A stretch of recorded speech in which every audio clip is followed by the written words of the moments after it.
جو رات میں پیٹ بھر کے سو جائے اس کا پڑوسی بھوکا ہو. خدا نے کہ مجھ پہ ایمان. اب یہاں اس کی قید نہیں مسلمان ہو مومن ہو کوئی بھی پڑوسی ہو, ایک نان مسلم پڑوسی ہے اور ہم پیٹ بھر کے سو جاتے ہیں, ہمیں پتا ہے اس کے گھر میں فاقے چل رہے ہیں, کہہ رہے ہیں مجھ پر ایمان ہی نہیں لائے, وہ ایمان ہی سے خارج ہے. دوسری روایت میں کہ ایسے شخص پر اللہ قیامت کے دن نظر ہی نہیں کرے گا, دیکھیں گے نہیں, اس کی طرف نظر انداز کر دے گا. تو نے کل اپنے پڑوسی کو نظر انداز کیا تھا, آج میں تجھے نظر انداز کرتا. ایک تو بڑا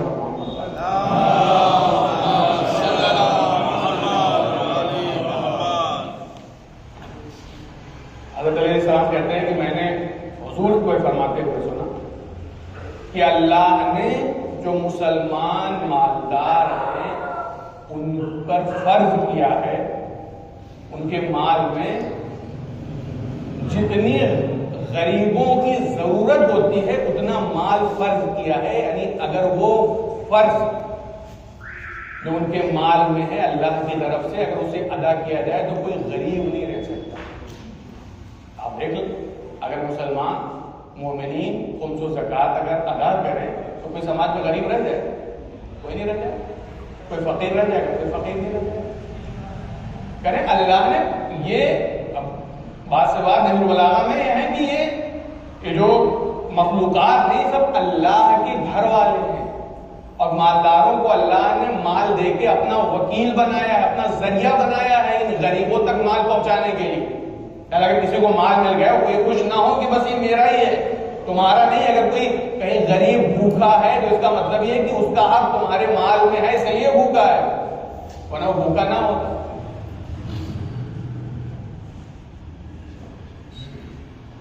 کہتے ہیں اگر کہیں پہ دیکھو کوئی پوریا ہے, کوئی بھوکا ہے, تو اس کا مطلب یہ ہے کہ یہ جو امیر ہے اس نے اس کا حق ادا نہیں کیا. ہوگا کیا قیامت میں, کا عذاباً شدیدا و عذاباً علیم. ایسے شخص کو اس کے پاس مال ہو اور اس کے پڑوس میں اس کے وطن میں لوگ بھوکے ہوں, پہننے کے لیے کپڑے نہ ہوں, غریب و فقیر ہوں, تو اس پہ شدید عذاب ہوگا اور دردناک عذاب ہوگا ایسے شخص کو قیامت.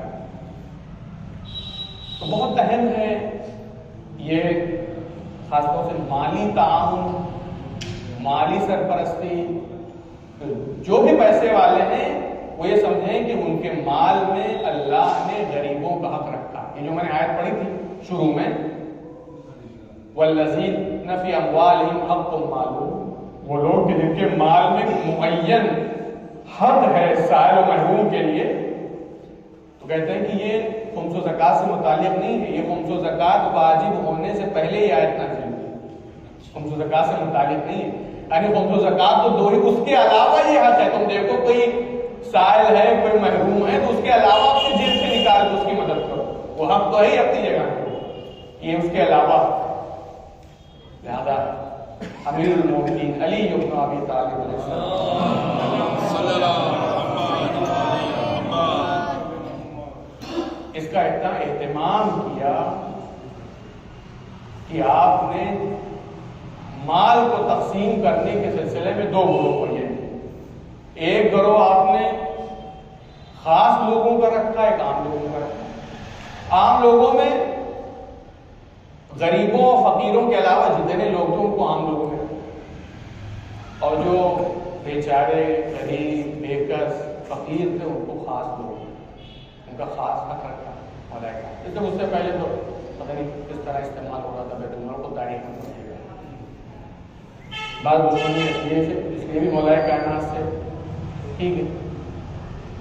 علی یہ چاہتے تھے کہ معاشرے کا کوئی بھی فرد غریب نہ رہنے پائے. علی کو غربت سے انتہائی نفرت, غربت سے انتہائی نفرت. اس لیے محمد حنفیہ کو مخاطب ہو کے کہتے ہیں یا بنیا انی اخاف علیک الفقر, مجھے تیرے سلسلے میں غربت اور فقر کا ڈر ہے. فاستعذ باللہ, اللہ سے پناہ مانگو فقر اور غربت سے, ناداری سے, اللہ کی پناہ. اس کے بعد اس کی وجہ بیان کی کہ یہ غربت اور فقر کیوں بری چیز ہے. اگر تو میں آخر میں عرض کروں گا کہ ہر غربت بری چیز نہیں ہے, لیکن بات غربت تو یہاں تک ہے کہ قاعدہ ان یکون الفقیر و کافر، ممکن ہے کہ یہ فقیر کافر ہو گئے، یعنی غربت اور فقر اتنی بری چیز ہے کہ ہو سکتا ہے یہ آخر میں کافر دنیا سے چلا جائے۔ تو وجہ بیان کی کہ کیوں میں تمہارے سلسلے میں غربت اور فقر سے ڈر رہا ہوں، کہ چونکہ فقر جو ہے وہ دین کو ناقص کر دیتا ہے، دین کو، انسان کے دین کو فقر اور غربت ناقص کر دیتے ہیں۔ وہ کیسے؟ آپ نے دیکھا ہوگا کہ جو بعض غریب، میں بات کر رہا ہوں، بعض غریب ایسے ملیں گے تو جو غربت کی وجہ سے اللہ سے بدظن ہو جاتے ہیں، اللہ سے بدظن ہو جاتے ہیں، غربت کی وجہ سے انہیں حلال حرام نہیں دکھائی دیتا، انہیں بس پیٹ بھرنے کی فکر رہتی ہے، کہیں سے بھی ملے بس پیٹ بھرنا چاہیے۔ میں کبھی جو ایک پیپر پڑھا تو اس میں میں نے طوائفوں کی داستان پڑھی، طوائف کیوں بنتی، اس میں اہم ترین وجہ جو ہے فقر ہوتا ہے، غربت بتائی، غربت کی وجہ سے جاتی ہے اور اس طرح کے پیش اختیار۔ اس کے بعد فرماتے ہیں کہ عقل کے انسان کی عقل کو یہ مضطرب کر دیتی ہے غربت، یعنی عقل کام نہیں کرتی، انسان صحیح فیصلے نہیں لے پاتا۔ اور تیسری چیز جو بیان کی کہ یہ بدزنی پیدا کرتی ہے، بدزنی، انسان اپنے رشتہ داروں سے بدزن ہو جاتا ہے، اپنے پڑوسیوں سے بدزن ہو جاتا ہے کہ غریب ہو، فقیر ہو، اس کے اتنا مال ہے، اتنا پیسہ ہے، فلاں میرا چچیرا بھائی ہے یا چچا ہے یا فلاں تایا ہے، اس کے پاس اتنا ہے اور یہ مجھے دیتا نہیں، بدزنی پیدا ہوتی ہے فقیر کے۔ لہذا فقیروں کے سلسلے میں ہماری جو ذمہ داری ہے وہ یہ کہ ہم فقیروں کی مدد کے بجائے ہم کچھ ایسا نظام قائم کریں کہ فقر کا خاتمہ ہو سکے، فقر جڑ سے ختم ہو سکے۔ یہ جو بعض جگہوں پہ ہم نے دیکھا ہے جو مدد کی جاتی ہے راشن کی شکل میں، جس بھی شکل میں کی جاتی ہے، اس سے تو اور فقیر بڑھتے ہیں، فقیر گھٹتے نہیں ہیں۔ جو مستحق نہیں ہوتے وہ بھی مستحق بن کے آ جاتے ہیں سامنے، میرے پاس بھی نہیں ہے مجھے بھی دو دو۔ اس کے لیے ہمیں اکانومی پولیٹکس بنانی ہوگی، ایک اکانومی سسٹم بنانا ہوگا۔ ہمیں کوئی اگر غریب ایسا ہے کہ جو کام کر سکتا ہے، اس کے لیے کوئی ایسا کام، ایک ایسا ذریعہ معیشت اس کے لیے تلاش کرنا ہوگا، کسی کو دکان کھول کے دینی ہوگی تاکہ اس کے لیے ذریعہ معاش فراہم ہو سکے اور اس کی غربت ختم ہو سکے اس کے ذریعے سے، ورنہ کبھی غربت ختم نہیں ہونے والی ہے۔ یہ ہمیں سوچنا ہے کہ کیسے ہم غربت کا خاتمہ، غریبوں کا خاتمہ خود بخود ہو جائے گا جب غربت کا خاتمہ ہوگا۔ ضرور پڑھے پر محمد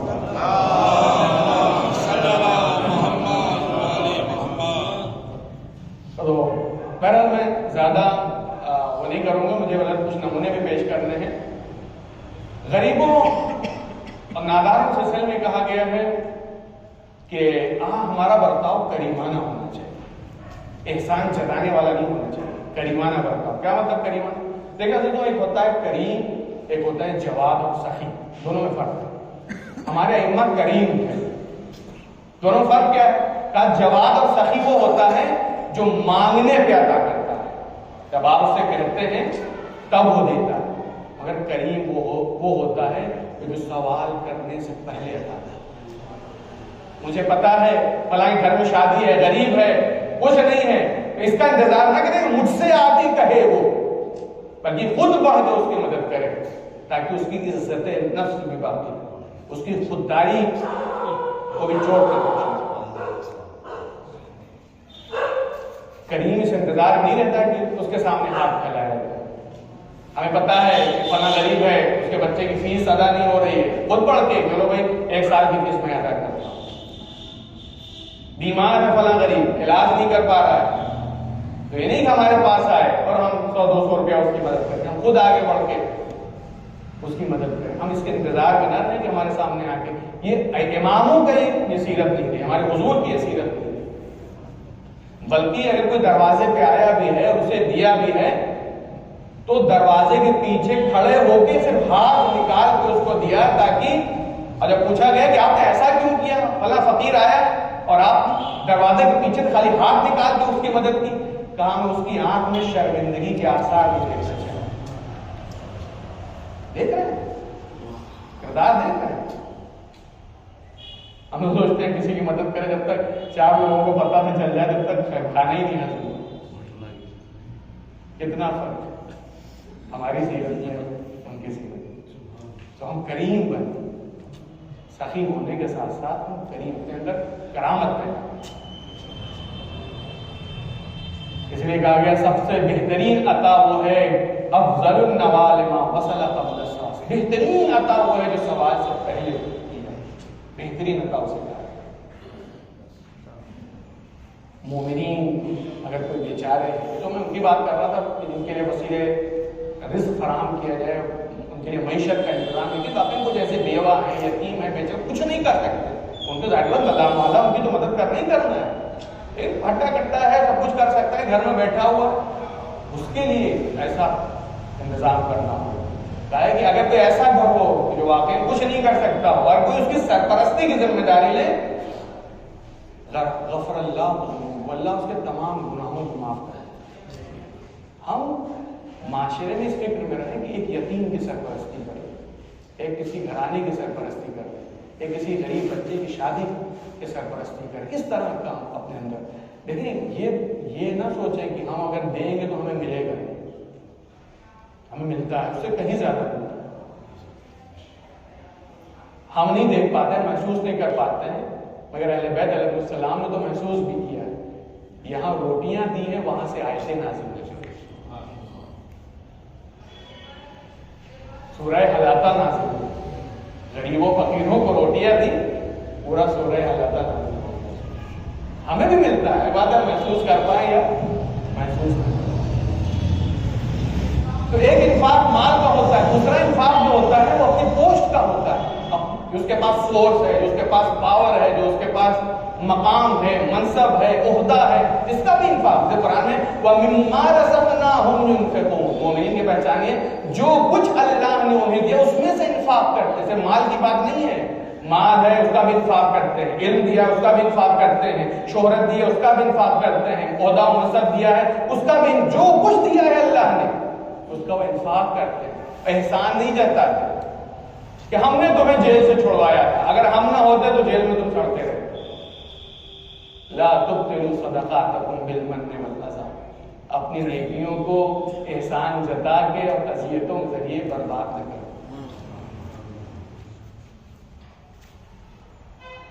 اس لیے روایت میں ہے کہ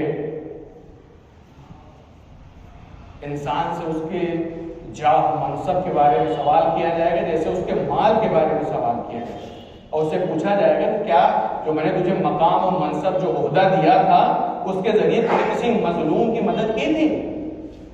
کیا تو نے اس کے ذریعے کسی ظالم کو اس کے ظلم سے روکا تھا؟ کسی غمزدہ کی تو نے پریشان حال کی اس منصب کے ذریعے تو نے مدد کی تھی؟ یہ سوال ہوگا قیامت۔ یہ نہ سوچیں کہ ہم نے محنت کر لی اور ہمیں ایک بڑا منصب مل گیا تو اب جیسے چاہیں ہم رہیں، بس اپنے ہی تک محدود نہیں۔ یہ ذمہ داریاں ہیں، یہ ذمہ داری ادا کرنے ہونا کا جواب دینا۔ ایک درود پڑھیں تو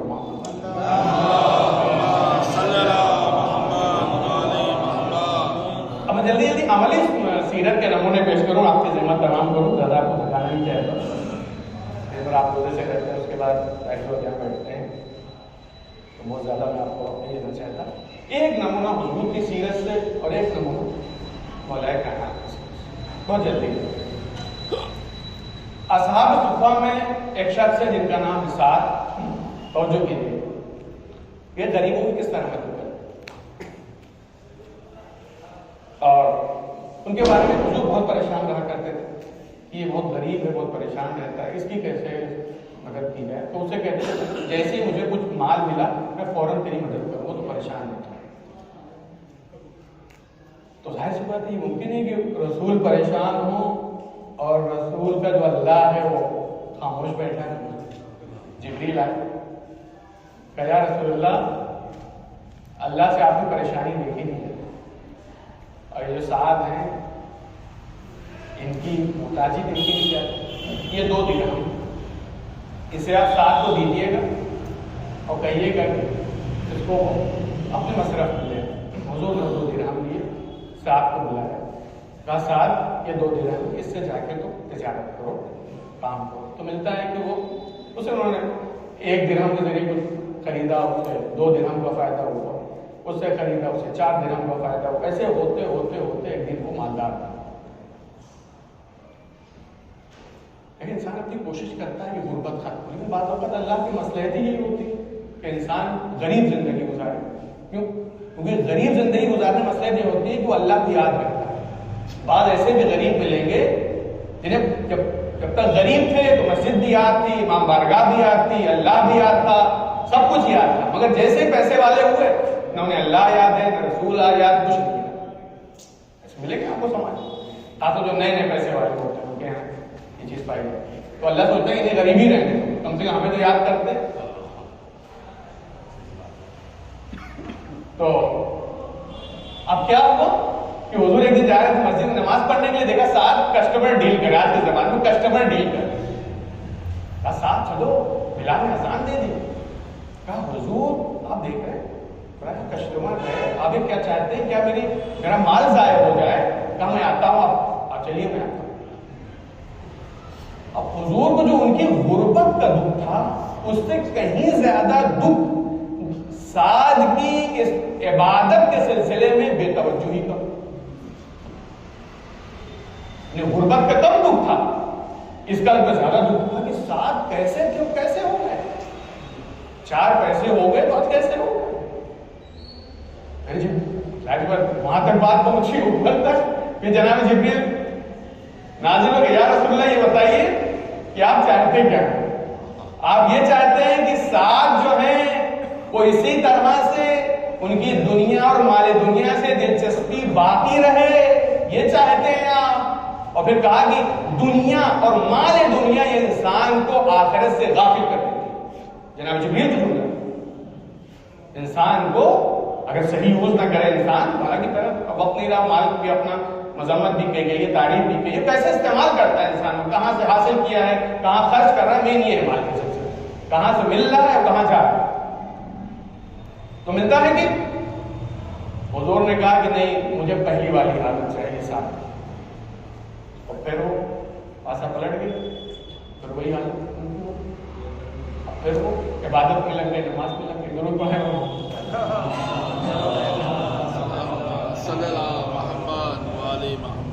تو بعض جگہ جو غربت ہوتی ہے اصل یہ ہے کہ غربت کا ختم ہو رہی، بعض جگہ جو ہوتی ہے غربت وہ اللہ کی مصلحت اسی میں ہوتی ہے، میرے بندے میں اتنی ظرفیت نہیں ہے کہ اس کو پیسہ دیا جائے گا تو یہ اپنے کو بھی بھول جائے گا، مجھے بھی بھول جائے گا، خاندان والوں کو بھی بھول جائے گا، دوستوں سب کو بھول جائے گا۔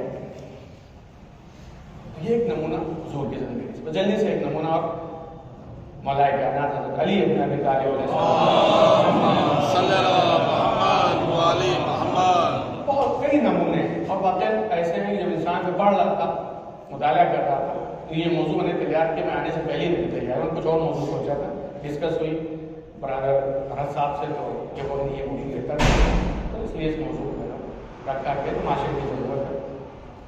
تو واقعہ میں پڑھ رہا تھا، میں خود یعنی پڑھ رہا تو گریا کر رہا تھا، یعنی واقعہ علی جو کس منزل پر ہے اور اس کی ایسی سیرت ہے، میں سوچا تو میرے اندر تو یہ بات نہیں ہے، پیدا کرنی چاہیے انسان۔ آپ جناب قمر کے ساتھ کہیں جا رہے ہیں، بہت جلدی آپ جناب قمر کے ساتھ کہیں جا رہے ہیں، ایک گھر سے بچوں کے رونے کی آواز سنی، کہ ہم آپ ادھر گزر رہے ہوگا کسی وجہ سے رو رہا ہوگا بچہ، قمر کیا بات ہے یہ بچے کیوں رو رہے؟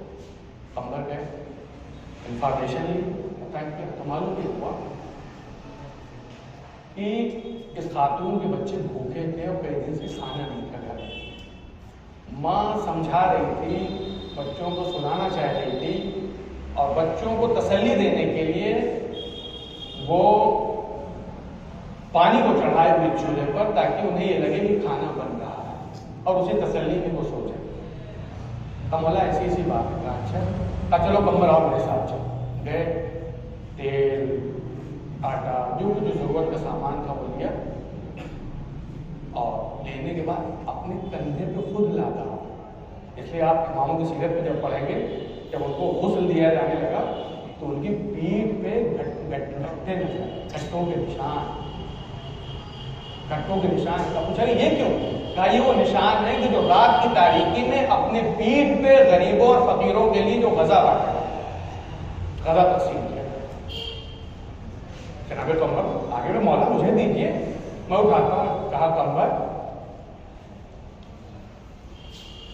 کوئی کسی کا بوجھ نہیں اٹھائے گا قیامت میں، بہتر یہی ہے کہ مجھے ہی اٹھا. خود اٹھایا، گھر میں لے کے گئے. یہاں تک تو سمجھ میں آتی تھی کہ بھائی مولا نے یہ کیا. اس کے بعد مولا نے اپنے ہاتھ سے کھانا بنایا اور پھر بچوں سے کہا بچوں آؤ کھانا کھاتے ہیں. سب بچوں نے کھانا کھایا. کھانا کھانے کے بعد جب مولا وہاں سے چلنے لگے تو بچوں کو بلایا، آنگن میں جمع کیا. یہ بہت عجیب بات ہے. اور بلانے کے بعد اب بچوں کو اپنے ارد گرد جمع کیا، کسی کو کندھے پہ اٹھایا، ان کو کھلانے لگے، ان کو ہنسانے لگے اور اپنے منہ سے بھیڑ کی آواز نکالنے لگے. بے کیا جو بھی آواز ہوتی ہے وہ آواز نکالنے لگے. تو جناب قمر کو بڑا تعجب ہوا. کہا مولا یہ بتائیے، ٹھیک ہے آپ نے مجھے یہ کھانا اٹھانے نہیں دیا، خود اٹھایا آپ نے، مجھے پتا تھا کہ آپ اللہ کے تقرب کے لیے کر رہے ہیں یا آخرت کے ثواب کے لیے آپ کر رہے ہیں. مجھے اس کا فلسفہ تو سمجھ میں آ گیا، مگر یہ بات سمجھ میں نہیں آئی کہ آپ ان یتیم بچوں کے لیے اس طرح کی آوازیں، میرے لیے اتنی سوچ سے باہر کی چیز تھی. وہ قمر ہمیشہ ساتھ میں رہتے ہیں مولا. کہا مولا میرے سوچ سے بہت اونچی چیز ہے. میں یہ عجیب و غریب حرکت اسے اپنے یہاں کہتے ہیں، عجیب و غریب حرکت آپ سے صادر ہو رہی ہے، میں سمجھ ہی نہیں پایا. کہا قمر کہ میں نے ان کے لیے کھانے کا انتظام کیا. جب ہم یہاں گھر میں آئے تھے تو بچے رو رہے تھے، بچے گریا تھے. تو میں نے سوچا کہ کھانے کے ذریعے ان کے گریے کو خوشی میں تبدیل کیا. کہا قمر میں ان بچوں کو مزید خوش کرنا چاہتا ہوں، ان بچوں کو اور زیادہ خوش کرنا چاہ رہا تھا اور میری نظر میں اس سے بہتر کوئی ذریعہ نظر نہیں آیا بچوں کو خوش کرنے. اس لیے میں نے بچوں کو اس طریقے سے خوش کرنا چاہا تاکہ میرا اللہ اس کے ذریعے میرا اللہ واقعہ اس طرح کے واقعہ کیسے سے ملتا جلتا کہ واقعہ ہے اسی سے بالکل کہ گزر رہے کہ خاتون پانی لے کے جا رہی، مولا کی حکومت ہے. کیا دیکھا کہ مولا قریب پہنچ دیکھا مشق پانی کو اٹھا نہیں پا رہی تھی، بیوہ ہے. مولا نے کہا کہ لا میں تیرے گھر تک پہنچا دیتا ہوں. اس نے مشق دی اور اس کی زبان پہ یہ تھا کہ علی نے اچھا نہیں کیا میرے ساتھ. مولا نے پوچھا کیا ہوا، بات پہچانتی نہیں مولا. علی نے اچھا نہیں کیا، میرے شوہر کو جنگ میں بلایا اور جنگ میں بلانے کے بعد میرا شوہر وہاں ختم ہو جاتا. علی نے اچھا نہیں کیا. اس کا حال چال پوچھا. اس نے کہا کہ میرے یتیم بچے ہیں اور تنگست ہوں، نادار ہوں اور اسی لیے مجھے دوسروں کے گھر کام کرنا پڑتا ہے. ملتا ہے مولا کہنا آپ اس کے گھر گئے، پانی کا مشکیزہ پہنچایا. دوسرے دن آپ اس کے لیے جو ضرورتوں کے سامان تھے وہ لے کے آئے اور لانے کے بعد کہتے ہیں اے خاتون یہ بتا کہ تو کھانا پکا سکتی ہے یا بچوں کو کھلا سکتی ہے. کہا مولا میں روٹی بنانا اچھی طرح جانتی ہوں اور میں روٹی بناتی ہوں. ہاں مولا میں کہہ رہا ہوں. مولا پہچانتی نہیں کہ کیا شخص میں جو ہوں روٹی بنا لوں گی، بچوں کو جو ہے تم دیکھ لو. تو ملتا ہے مولا نے اپنے ہاتھ سے گوشت بنایا. بہت اچھی کی بات ہے، اتنا عظیم انسان اس حد تک جو ہے وہ آ جائے. گوشت بنایا اور اس کے بعد بنانے کے بعد بچوں کے ساتھ آپ نے کھیلنا شروع کیا تاکہ ماں جو ہے اچھے سے کھانا بنا سکے. بچوں کے لیے بہلا ہے، یتیم بچوں کو بہلا ہے. اتنے میں دوسری خاتون داخل ہوئی. دیکھا ابھی بھی کرتے ہوئے دیکھا تو وہ ایک دم کو پہچانتی تھی مولا کو. اسے مخاطب میں کیا تو جانتی یہ کون ہے؟ کہا میں تو نہیں پہچان. کہا یہ ہمارے مولا امیر المومنین علی ابن ابی طالب ہے. کہا اچھا. اور ان قدموں پہ گر جاتی. مولا مجھے معاف کر دیجیے گا، میں آپ کو پہچانتا نہیں، کوئی بات نہیں، کوئی مسئلہ نہیں. وہ کوتاہی جو میں نے تیرے سلسلے میں کی ہے اس کی تلافی کرنا ہے. حالانکہ جب مولا کو پتہ ہی نہیں تھا تو کوتاہی نہیں ہوئی، لیکن دیکھیں اپنے کو اس حد تک یعنی مقصر سمجھنا، قصوروار سمجھنا، اور اس کے بعد اس طرح سے آ کے کسی بیوہ کی مدد کرنا، اسے کھانے میں اس کے بچوں کو اس لیے کھلانا تاکہ وہ اس کی ماں جو کھانا تیار کرتی ہے. سیرت کہاں ملے گی آپ کو در اہل بیت کے علاوہ؟ کہاں ملے گی؟ بہرحال آج کی درس کا خلاصہ زیادہ وقت لیا. خلاصہ یہ کہ ہمیں ایک دوسرے کے ساتھ اعانت اور کفالت اسلام کو دیتا ہے. مالی سرپرستی بھی ہم دیکھیں جو ہمارے معاشرے میں ایک جو محتاج ہے، جو غریب ہے، جو نادار ہے، سسٹم بنا ہے، ایک سسٹم بنا کے اس کی وہ کرے.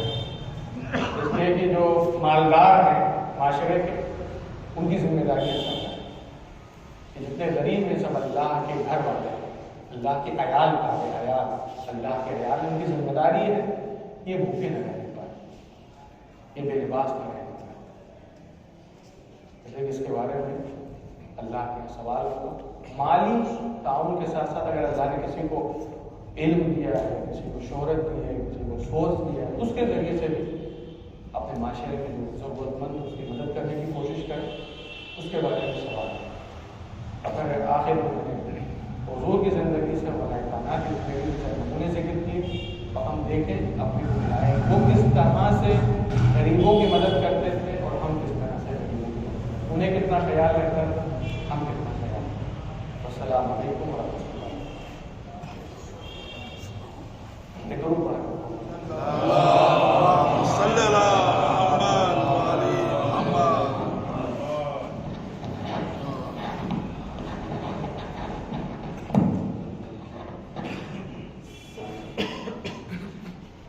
کل آج کے پروگرام کی جو سمری ہے وہ کل محمد افضال صاحب بیان کریں گے. اور آج کے درس میں بہت ساری باتیں تھیں، بہت ہی اہم باتیں تھیں. ایک بات میرے مطلب کی ہو گئی ہے جس کے لیے واقعی میں شکر گزار ہوں. وہ یہ کہ جیسے اپنے اموال میں جو نے فرمایا کہ اپنے اموال میں جس کے پاس مال ہے، دولت ہے، وہ انفاق کرے، وہ مدد کرے. اسی کے ساتھ ساتھ اگر کسی کے پاس علم ہے، کوئی تجربہ ہے، کوئی اور ایکسپرٹیز ہے، اس کا بھی انفاق کرے. تو اس وقت مجھے بے انتہا ضرورت ہے، جو ہمارا مکتب چل رہا ہے اسے کوچنگ سینٹر میں تبدیل کرنے کی. تو جو نوجوان یہاں بیٹھے ہوئے ہیں، تعلیم یافتہ ہیں اور پڑھے لکھے ہیں، بچے 10th میں ہیں، 12th میں ہیں، BSc کر رہے ہیں، اگر وہ ہمیں والنٹریلی ہمارے پاس آ کے یہ کہتے ہیں کہ میں آپ کو 1 مہینہ دے سکتا ہوں. ہمارے یہاں 6ٹھی کلاس تک کے بچے مکتب میں پڑھ رہے ہیں، تو ہم ان کو کوچنگ دینا چاہ رہے ہیں فری آف کاسٹ. تو اگر یہ بچے جو 10th 12th کے اسٹوڈنٹس ہیں وہ ہمیں آ جائیں اور 1 مہینہ دے دیں، تو میں سمجھتا ہوں کہ یہ کوچنگ سینٹر ہمارا شروع ہو جائے گا. جو بچوں کی زحمتیں ہیں کہ مکتب بھی آ رہے ہیں اور کوچنگ سینٹر یا ٹیوشن بھی جا رہے ہیں، ان کے کچھ پیسے بھی بچ جائیں گے اور ہمارے معاشرے میں تھوڑا سا اور اپلفٹمنٹ آ جائے گا. یہ شیعہ یوتھ ویلفیئر ایسوسیشن اسی مقصد کے تحت بنی تھی کہ نوجوان خود بھی بڑھیں آگے اور معاشرے کو بھی آگے بڑھائیں. تو اس کا مقصد، بنیادی مقصد یہی ہے کہ ہم ہر وقت اپنے سماج کے اتھان کی فکر کریں، سماج کے ڈیولپمنٹ کی فکر کریں، سوسائٹی کے ڈیولپمنٹ، کمیونٹی ڈیولپمنٹ کی فکر کریں. تو میں گزارش کروں گا ان نوجوانوں سے کہ جن کے پاس تھوڑا سا بھی وقت ہے، 15 دن کا وقت ہے، 2 ہفتے کا وقت ہے، وہ آئیں اور اپنا وقت ہمارے بچوں کو دے سکیں اور ان کو کوچنگ سینٹر چلا سکیں. میتھس اور سائنس پڑھانا ہے، انگلش پڑھانی ہے، ہوم ورک کرانا ہے بچوں کو، وہ اس وقت نہایت ضروری ہے. درود پڑھتے محمد والے محمد. صلی اللہ محمد. ان سے گزارش کرتا ہوں کہ وہ دعا کرواتے ہیں. ابھی جو محترم نے سوال پوچھا تھا میں نے ابھی سرچ کیا اور اس کا جواب میں چاہتا ہوں کہ دے دوں. میرے ذہن میں پوری طرح سے واضح نہیں تھا. تو عورتوں کے لیے ہے کہ وہ جو جہری نمازیں ہیں وہ بلند آواز سے بھی پڑھ سکتی ہیں اور آہستہ بھی پڑھ سکتی ہیں. اختیار نہیں ہے دونوں طرف سے پڑھ سکتے ہیں، لیکن اگر سننے والا محرم ہے تو انہیں آہستہ ہی پڑھنا ہو. اور آہستہ نہیں پڑھتی ہے تو بنا پر احتیاط ان کی نماز باطل ہے. نامحرم کی موجودگی میں اگر کوئی خاتون بآواز بلند نماز پڑھتی ہے تو اس کی نماز باطل ہے. واضح ہو گیا؟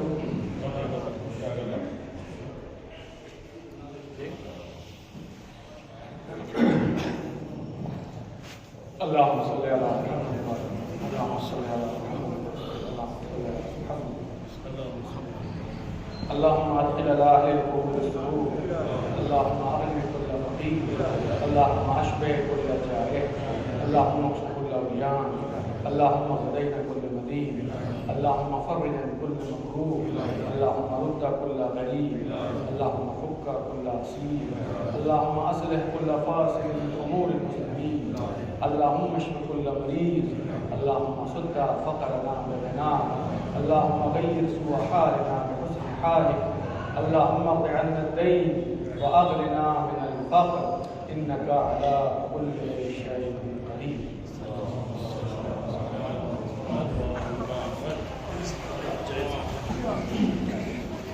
السلام علیکم یا رسول اللہ السلام علیکم یا نبی اللہ السلام علیکم